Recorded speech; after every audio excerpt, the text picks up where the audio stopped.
ವಿಶ್ವ ಪ್ರಾಣಿ ಕಲ್ಯಾಣ ಮಂಡಳಿ ವತಿಯಿಂದ ಬೊಮ್ಮಸಾಗರದ ಶ್ರೀ ದುರ್ಗಾದೇವಿ ಜಾತ್ರೆಯಲ್ಲಿ ಪ್ರಾಣಿಗಳ ಬಲಿಯನ್ನು ತಡೆಯುವ ಕುರಿತು ದಯಾನಂದ ಸ್ವಾಮೀಜಿ ಹೇಳಿಕೆಯನ್ನು ಕೊಟ್ಟಿದ್ದಾರೆ. ಗದಗ ಜಿಲ್ಲಾ ಪತ್ರಿಕಾ ಭವನದಲ್ಲಿ ಸುದ್ದಿಗೋಷ್ಠಿ ನಡೆಸಿ ಮಾತನಾಡಿದ ಅವರು, ಗದಗ ಜಿಲ್ಲಾ ರೋಣ ತಾಲೂಕಿನ ವ್ಯಾಪ್ತಿಯಲ್ಲಿ ಬರುವ ಬೊಮ್ಮಸಾಗರ ದುರ್ಗಮ್ಮ ಜಾತ್ರೆಯಲ್ಲಿ ಪ್ರಾಣಿ ಬಲಿ ಕೊಡುವ ಪದ್ಧತಿ ಮುಂದುವರೆಕೊಂಡು ಬಂದಿದ್ದು ಇದು ನಿಲ್ಲಬೇಕು. 1959ರಲ್ಲಿ ಕರ್ನಾಟಕದಲ್ಲಿ ಪ್ರಾಣಿ ಬಲಿ ಕೊಡುವ ಪದ್ಧತಿ ಕಾನೂನು ಬಾಹಿರ ಆಗಿದೆ. ಅವರು ಭಕ್ತರು ಮೂಢನಂಬಿಕೆಯಿಂದ ಇನ್ನು ಪ್ರಾಣಿ ಬಲಿ ಕೊಡುತ್ತಿರೋದು ನಿಲ್ಲಬೇಕು. ಜಿಲ್ಲಾಡಳಿತ ಇದಕ್ಕೆ ಕಟ್ಟುನಿಟ್ಟಿನ ಕ್ರಮ ವಹಿಸಲು ಆಗ್ರಹಿಸಿದ್ರು. ಅದರೊತ್ತಿಗೆ ಮಾಧ್ಯಮದವರೊಂದಿಗೆ ಹಾಗೂ ನಮ್ಮಂತವರಿಗೆ ಬೆದರಿಕೆ ಹಾಕಿದ ಘಟನೆಗಳು ಈ ಹಿಂದೆ ನಡೆದಿದೆ. ಹಾಗಾಗಿ ಪೊಲೀಸ್ ಇಲಾಖೆ ತಕ್ಕ ಸುರಕ್ಷೆ ನೀಡಬೇಕು ಅಂತ ತಿಳಿಸಿದ್ರು. ಏನಾದರೂ ತಿದ್ದುಕೊಂಡು ಯಾವುದೇ ಮೂಕ ಪ್ರಾಣಿ ಬಲಿ ಕೊಡೋದನ್ನ ನಿಲ್ಲಿಸಿ ಅಂತ ಭಕ್ತರಲ್ಲಿ ಕಳಕಳಿಯ ಮನವಿಯನ್ನ ಮಾಡಿಕೊಂಡ್ರು. ಕ್ಯಾಮರಾಮನ್ ಜಗದೀಶ್ ಜೊತೆ ಅಶೋಕ್ ಹುಗಾರ್, NKS TV4 ಗದಗ. ಮಾಡಿದರೆ ಅದು ಮೊಟ್ಟ ಮೊದಲು ನಮ್ಮ ಗದಗ ಜಿಲ್ಲೆಯ ಮಾಧ್ಯಮದವರು, ಹುಬ್ಬಳ್ಳಿಯ ಮಾಧ್ಯಮ ಮಿತ್ರರು ಅನ್ನೋದನ್ನ ಹೇಳಲಿಕ್ಕೆ ಇಚ್ಛೆ ಪಡ್ತೇನೆ. ಅದರ ಪರಿಣಾಮವಾಗಿ ಇಡೀ ಸರ್ಕಾರ, ಹೈಕೋರ್ಟ್ ಆ ಕಡೆ ಗಮನ ಸೆಳೆಯಿತು.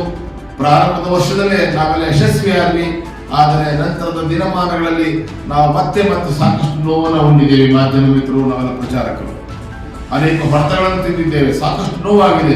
ಆದರೂ ಕೂಡ ನಾವು ಎದೆಗುಂದದೆ ಪ್ರಯತ್ನವನ್ನ ಮಾಡ್ತಾ ಬಂದಿದ್ದೇವೆ. ಈ ವರ್ಷವೂ ಕೂಡ ನಮ್ಮ ಒಂದು ವಿನಂತಿ ಏನೆಂದರೆ, ಜಿಲ್ಲಾಡಳಿತ ಸಾಧ್ಯವಾದ ಮಟ್ಟಿಗೆ ಈಗಾಗಲೇ ಪ್ರಚಾರ ಶುರು ಮಾಡಿದೆ.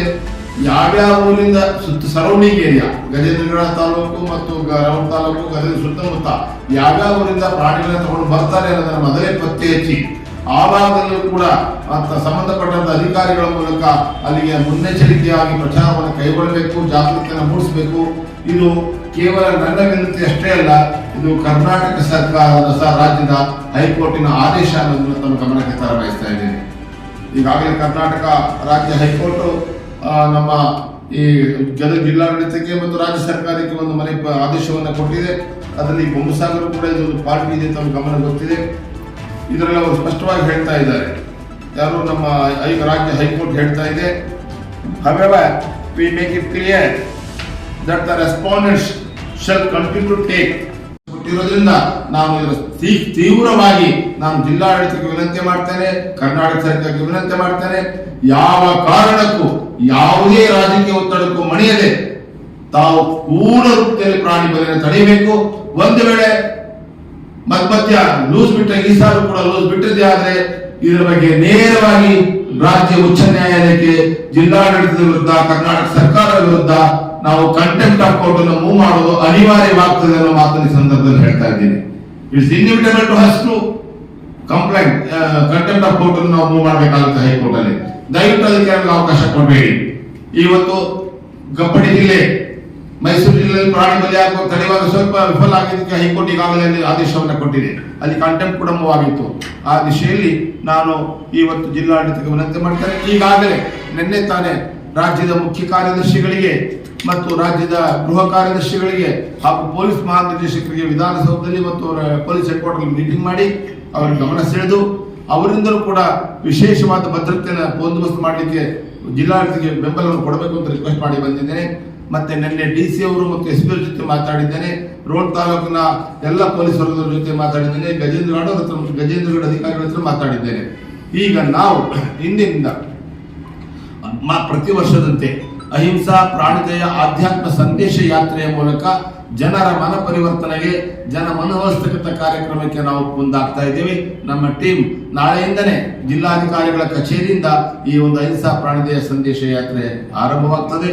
ಇದು ಇಡೀ ಗದಗ ಜಿಲ್ಲೆಯ ವಿವಿಧ ಭಾಗ, ರೋಡ್ ತಾಲೂಕಿನ ವಿವಿಧ ಪ್ರದೇಶಗಳಲ್ಲಿ, ಬೊಮ್ಮಸಾಗರ, ಗಜೇಂದ್ರಗಳಲ್ಲೆಲ್ಲ ಕೂಡ ನಾವು ಈ ಪ್ರಚಾರವನ್ನು ಮಾಡ್ತೇವೆ.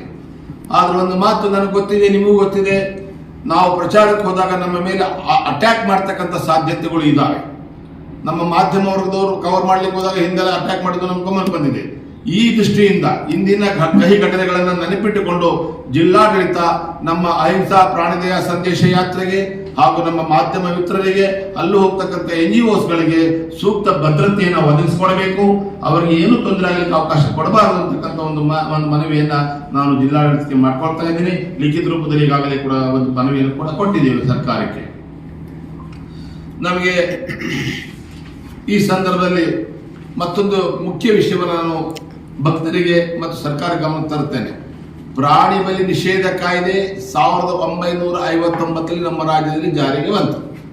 1959 ಅಂದ್ರೆ ಇವತ್ತು ಎಷ್ಟಾಯ್ತು? ಸುಮಾರು 65 ವರ್ಷ ಅನ್ಕೋತೇನೆ. 65, 74, 50, ಹೌದು, ಸುಮಾರು 65 ವರ್ಷಗಳಾಗಿದೆ ಈ ನಮ್ಮ ರಾಜ್ಯದಲ್ಲಿ. ಈ ಕರ್ನಾಟಕ ಸಂಪೂರ್ಣ ಪ್ರಾಣಿ ಬಲಿ ಮುಕ್ತ ರಾಜ್ಯ ಅಂತ ಘೋಷಣೆ ಆಗಿದೆ. ಎಂಟೈರ್ ಕರ್ನಾಟಕ ಸಂಪೂರ್ಣ ಪ್ರಾಣಿ ಬಲಿ ಮುಕ್ತ ರಾಜ್ಯ ಅಂತ ಹೇಳಿ 1959ರಲ್ಲಿ, ಅಂದ್ರೆ 65 ವರ್ಷಗಳ ಹಿಂದೆನೆ ಆಗಿದ್ದರೂ ಕೂಡ ದುರಂತ ಇವತ್ತು ಈ ಪ್ರಾಣಿ ಬಲಿ ವ್ರತ ಮುಂದುವರಿತಾ ಇದೆ. ಈಗಾಗಲೇ ನೀವು ಕಂಡಾಗ ಕರ್ನಾಟಕದಲ್ಲಿ ಕೇವಲ ಇಲ್ಲೇ ಅಲ್ಲ, ಇವತ್ತು ಹುಲಿಗಮ್ಮ ಜಾತ್ರೆ ಇರ್ಬೋದು, ದೊಡ್ಡಗುಡ್ಡ ಇರ್ಬೋದು, ಇನ್ನು ಅನೇಕ ಕಡೆ ಇರ್ಬೋದು, ಬೇರೆ ಬೇರೆ ಎಲ್ಲ ಸುಮಾರು 1.5 ಕೋಟಿಗೂ ಹೆಚ್ಚು ಪ್ರಾಣಿಗಳ ಬಲಿ ಆಗ್ತಾ ಇದೆ ಇವತ್ತು ಈ ರಾಜ್ಯದಲ್ಲಿ. ಸಹಸ್ರಾರು ಮಂದಿರಗಳು, ಖಾಸಗಿ ದೇವಾಲಯಗಳು, ಯಾಕೆ ಎಂಡೋಮೆಂಟ್ ದೇವಾಲಯಗಳು ಕೂಡ ಈ ಪ್ರಾಣಿ ಬಲಿ ಆಗ್ತಾ ಇದೆ. ಸೊ ಸರ್ಕಾರ ಇದನ್ನು ಗಂಭೀರವಾಗಿ ಪರಿಗಣಿಸಬೇಕು. ನೀವೇ ಮಾಡಿರ್ತಕ್ಕಂಥ ಕಾನೂನು